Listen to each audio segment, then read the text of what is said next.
Hey guys, it's Andy and Emily here with the Akash team. So you just got an accepted offer on your new home. Time for that home inspection. So we're here with Ryan with RC Home Inspections to show us around a little bit today and show us some things to look for. So let's head on in. All right, Ryan, so here we are in a kitchen, which is a pretty important room to the future buyers. So tell me what you're looking for here when you're inspecting the new kitchen for the buyers. Yeah, absolutely. Some of the most important things to look at are plumbing and then electrical. So first, starting with the plumbing, just simply running the water, making sure you have hot water at the fixture, making sure you have cold water, making sure that the drainage is going down the sink fast enough, and then taking a peek underneath the sink as well too, just checking to see if there's any drips, leaks, anything like that, looking for stuff out of place. If there's some caulking, might show signs of a past problem. Generally speaking, most of it, if there is a little bit of an issue, is pretty easy to remedy. So the other important thing is obviously the electrical. Oh, yeah. Mainly looking at outlets.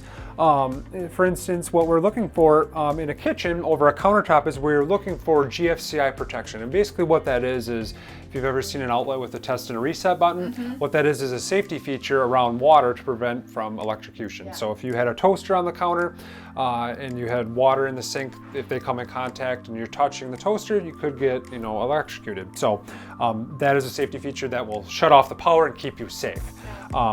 And what we do is we plug the tester in, look for wiring, but also hit this test button to see if there's GFCI protection or not. Yeah, that's great. As buyers are looking, Ryan, they can't necessarily tell. I'd look at that and I don't see a test reset. So, would I be able to know if it was a GFCI outlet or not? Yeah, great question, Emily. So no, you can't always tell. That's why this tester helps me. For instance, I know this one is not protected because of this button that I have.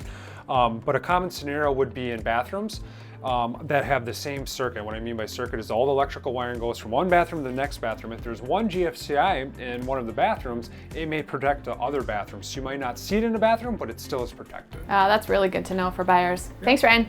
All right, so I know mechanicals are a big thing that you guys look at and can be some of the more costly items. Obviously this home has AC, so what are some of the things you look for in the mechanicals? Yeah, so with mechanicals, obviously at the inspection, we're going to be running them, make sure they're functioning as intended. But age is one thing. We want to give the buyer a heads up of how old the unit is. What that does is kind of prepare them, maybe functioning as intended, but prepares them for, future replacement when they kind of have to do that. For instance, this unit can be aged by using a manufacturer number that's stamped on the back. 2019, it's only 2 years old, but another way that you can figure out the age on most units, whether it's AC or a furnace or water heater, is by looking at the serial number and then looking up the make and the model on a website called buildingintelligence.org. And then you can date the units yourself. Cool. We'll get that website there in the comments below. All right, Ryan, so another important feature when I'm looking with buyers and I notice it is windows and how old the windows are. So let us know what you're looking for as far as windows are expensive. So, are old windows bad or what are you looking for in the inspection? Yeah, that's a good question. So yeah, no, old windows aren't necessarily bad. At the inspection, what we're looking for is, are they functional? They're opening and closing. Are they broken? This one has a little crack. Not the biggest deal. You can have that repaired pretty simply. An improvement item I might talk to my customers about, if you want to upgrade windows, which like you said can be expensive, you'd go with something more modern like a double pane glass or triple pane glass, where these are single pane. You're not getting that same energy efficiency with an older window like this. But, again, windows are expensive, so, replacing all the windows in the house might not be feasible, but there's some tricks that you can do. Obviously, you can buy the coating, the kits, to put the plastic on the windows if it's really drafty, make it bearable. Another thing that you could do is the insulation around the windows. If you remove this trim, generally there's a gap between the frame and the window, and sometimes you're getting your drafts through there. So if it wasn't insulated or was insulated using like a fiberglass insulation, you could take that out and put a spray foam insulation on there that would really help with some drafts. Yeah, that's really good. It's a great way to kind of protect the look of the window, but get a little bit more insulation in there. So Thanks, Ryan. All right, Ryan, so we're outside here. What are some things that you're looking for on the outside part of the inspection? So probably the two most important things would be the roof and the foundation. And what I mean by the foundation is you can't see a lot of it, but what I'm concerned with is keeping all the water and moisture away from the foundation as much as possible. What we want to do is keep 3 to 4 feet as dry as possible. So having gutters installed like this house, downspouts, and then exterior grading. And what I mean by that is the driveway is sloped away from the house, sidewalks are sloped away from the house, and the dirt around the house are sloped away, including landscaping materials, to keep the basement as dry as possible and prevent any potential foundation issues.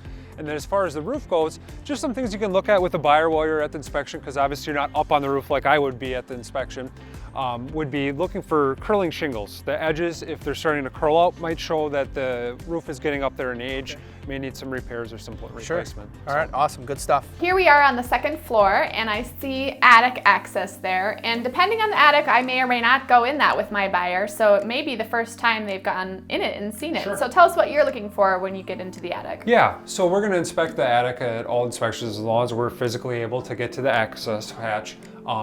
May or may not traverse, depending on how much room is up there, but we're going to look really closely, at least from the access panel. Really what we're looking for is moisture. We're looking for any kind of potential leaks coming from the roof, looking for water stains, looking for signs of past condensation. What we want in the attic is we want to look for adequate insulation and ventilation to make sure that it's performing how it should and keeping it the same temperature as the exterior. Yeah, that's really helpful, and I know a lot of buyers will ask about that, so yeah, that's really helpful. Another thing that I see a lot with buyers as we're kind of standing here in the hallway is cracks, and I see a crack up here. It's pretty small. Sometimes that can concern buyers. When does a crack concern you as an inspector? Yeah, that's a great question. So generally, I'm only going to get concerned with a crack if it's really wide. And it's subjective, 1/4 inch is what we usually use, but sometimes less. But the crack you're pointing out, strictly cosmetic, very thin. You could spackle over that, paint it, strictly cosmetic, not a concern at all. Okay. So that's good to know. Buyers will be thrilled to hear that as well, that most of the cracks are pretty superficial. All right, Ryan, one last thing I wanted to ask you was, how do you feel about buyers being here during the inspection? I encourage it. I tell all my customers, any buyer, that it's a great opportunity to go to your home inspection. Obviously, we're going through the house making sure that there's nothing really wrong with it. But more so than that, I tell people 9 out of 10 times we're talking more about maintenance and tips and tricks on things to do around the house. So I encourage them to be at the inspection. Awesome. Thanks so much. This has been super helpful for us. We hope it's been helpful for you too. Where can people find you if they want to hire you for either a pre-inspection or a home inspection on a new buy? Yeah, so I'm easily found online. You can Google RC Home Inspections. Otherwise, go to rchomeinspectionsllc.com. Also on Facebook as well. Pretty easy to find. Awesome. Awesome. Thanks so much. As always, the Yakish team is here for you. If you have any questions, just post them below and we'll get back to you.